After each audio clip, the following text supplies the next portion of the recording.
जय नेपाल। 2082 सालको हार्दिक मङ्गलमय शुभकामना व्यक्त गर्न चाहन्छु।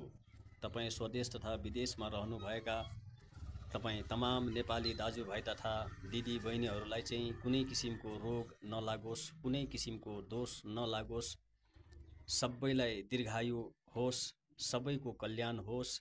2081 सालले तपाईँ हाम्रो बीचमा जति पनि दुःख पीडाहरू थियो त्यो सबै दुःख पीडाहरूबाट चाहिँ हामीले चाहिँ धेरै राम्रो पाठ सिकेको छौँ र 2082 सालमा चाहिँ हामी एउटा चाहिँ संवेदनशील भएर एउटा शान्त भएर देशको लागि सहयोग समर्थन र सहकार्यको साथमा चाहिँ हामीले चाहिँ शान्तिको लागि चाहिँ हामी अगाडि बढ्नुपर्छ। नेपाली जनता एकदमै शान्तिप्रिय जनता हो। यो देश भनेको शान्तिको देश हो। संसारभरि सबैलाई थाहा भएको कुरा हो नेपाल भनेको एउटा शान्तिको देश हो। तर पनि विगत लामो समयदेखि यो देशमा धेरै किसिमका आतंकहरू भयो।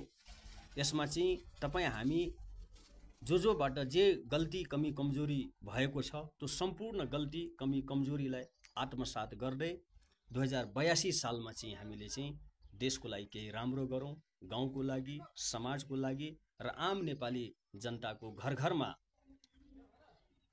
शान्ति होस् र सबैलाई चाहिँ दीर्घायु होस् र आम नेपाली जनताको नेताको नैतिक नेतृत्व बलियो होस् र हरेक नेपाली जनताको घर घरमा आर्थिक लोकतन्त्रलाई मजबुत पार्न सक्ने खालको नेताको उदयमान होस्।